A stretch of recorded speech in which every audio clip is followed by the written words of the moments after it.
Salut, salut, salut les amis et bienvenue sur votre plateforme. Guerre en Russie, Rengengen ici, Rengengen là-bas. Ça évolue comment les amis?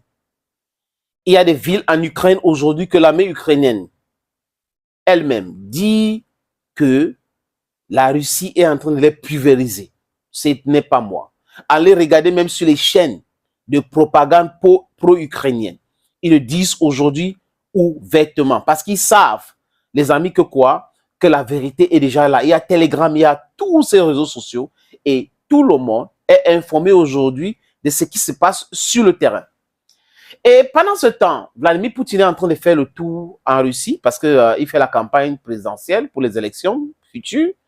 Et de l'autre côté, aux États-Unis, on a Donald Trump qui est en train de bâcher Joe Biden, qui lui traite de tous les noms de l'oiseau.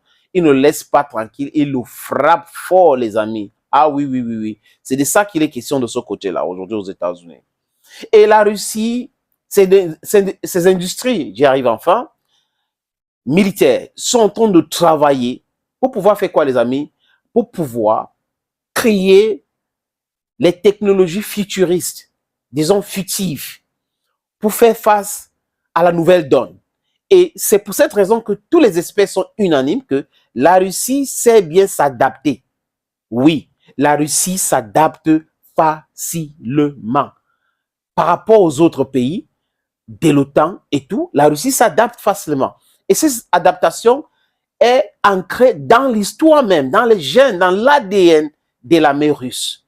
Ils sont arrivés en Ukraine pour parler de l'opération et tout ça, pour mettre la pression pour qu'il y ait des négociations. Après, il n'y a pas eu de négociations. L'OTAN a décidé de financer l'Ukraine. Et boum, qu'est-ce qu'ils ont fait? Ils se sont réadaptés et ils ont rentré dans le Donbass pour dire que, OK, on va faire la guerre ou continuer à faire l'opération militaire spéciale de ce côté. Ah oui, c'est de ça qu'il est question aujourd'hui, les amis.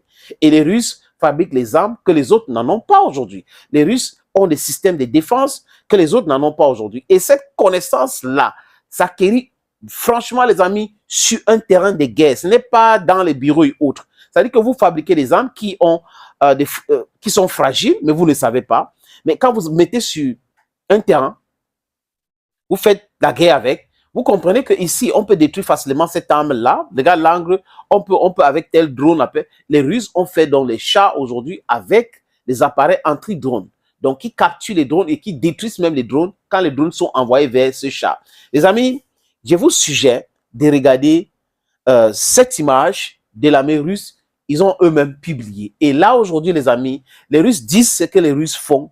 Et les Russes font ce que les Russes disent. Et quand ils découvrent une technologie militaire, ils ne la vendent pas à quelqu'un. Sauf peut-être en Chine, ils peuvent partager ça avec les Chinois et les autres alliés, mais pas avec l'Occident collectif. Les amis, je vous suggère donc de regarder cette image.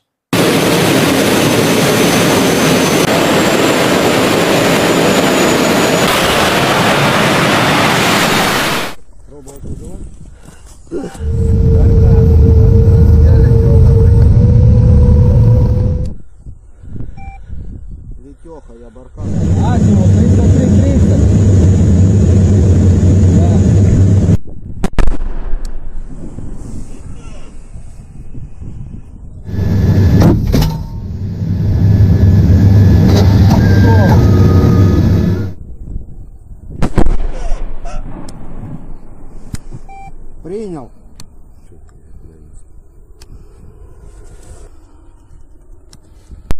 Voilà l'image.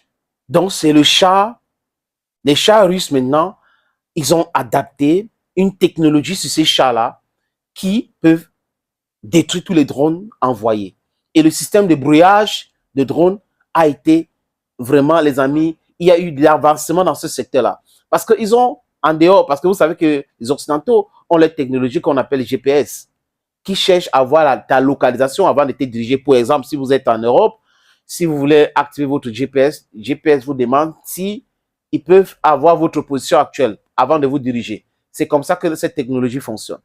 Les Russes aussi ont l'équivalent de cette technologie qu'on appelle GLONASS. Donc, les Russes utilisent ce système GLONASS pour brouiller les ondes et ça fait en sorte que les drones que les Ukrainiens envoient pour attaquer les Russes, la plupart tombent dans les endroits où on n'a pas envoyé. Donc, quand on a brouillé celui qui conduit ce drone-là, qui est en train de piloter les drones, n'a pas accès à ces drones et ça chute. C'est inévitable, les amis. Donc, voilà comment ça fonctionne aujourd'hui. Donc, on vous a parlé des différents avions, types d'avions, des bombardiers et tout ça stratégique. La Russie a toute cette technologie-là. Et quand tous les sites de défense qui se respectent en Occident font leur propre classement, les amis, qu'est-ce qu'ils disent? Ils disent que la Russie est au top là-bas. Et pour la petite histoire, j'ai regardé Rutter, qui est un expert militaire, un ancien colonel de l'armée américaine. Qu'est-ce qu'il dit? Il dit que les Américains craignent les Russes. Donc, quand on parle en termes de prouesse, puissance militaire, les Américains, leur cauchemar, ce sont les Russes. Ce n'est pas d'autres pays, les amis. Ce n'est pas la Chine, ce n'est pas non. La Russie a la capacité d'effrayer les Américains. C'est pour cette raison que la guerre en Ukraine est utilisée par les Américains pour essayer de les affaiblir, de faire dépenser autant d'armes. Mais les Américains et les OTANiens ont oublié que la Russie est entrée en économie de guerre depuis 2014, qu'il y a eu cette simulacre de révolution à Maïdan, qu'on appelait révolution orange, qui était plutôt un coup d'État fomenté par l'Occident, Soros et ses amis. Et les Russes avaient compris cela. Et les Russes ont piégé les Occidentaux. Ils sont tombés dans leur propre piège. Quand ils étaient en train d'armer l'Ukraine pour lancer une offensive dans le Donbass, qu'est-ce que la Russie a fait? La Russie a commencé à attaquer directement. Et là, boum, ils sont pris le coup et le temps de réajuster tout ce qu'ils ont, parce qu'ils pensaient qu'ils étaient très, très malignes. Et ça, ils pensent qu'ils sont des personnes malignes. En 2007, Poutine les avait dit à Berlin que quand c'est trop, c'est l'air. J'ai pensé que nous étions les amis, mais aujourd'hui, je me rends compte que non, votre but, c'est de déstabiliser la Russie et que je ne vais plus accepter que l'OTAN se rapproche de mes frontières sans toutefois réagir. Si l'OTAN était une organisation qui aime la paix, l'OTAN ne devait pas être en train de se rapprocher des pays, faire la guerre ici, faire la guerre là-bas. L'OTAN, c'est une organisation dangereuse, une organisation guerrière, une organisation qui a été créée pour maintenir l'hégémonie américaine. Si l'OTAN était tellement important et que c'était pour tout le monde, pourquoi tous les pays du monde ne font pas partie de l'OTAN? Ils ont créé l'OTAN, le G7 et tout ça là, pour pouvoir dominer le monde. Voilà l'idée de ce genre-là. Les Nations Unies sont là, le Conseil de sécurité là, on crée encore l'OTAN. Et l'OTAN peut se passer de droit international, après ils vont parler de règles établies. Voyez donc ces gars, 2 poids, 2 mesures, double standard, double discours et tout ça, ça ne peut pas prospérer éternellement. Thank you friends for always watching vids on this platform. Thank you again. Bye bye for now.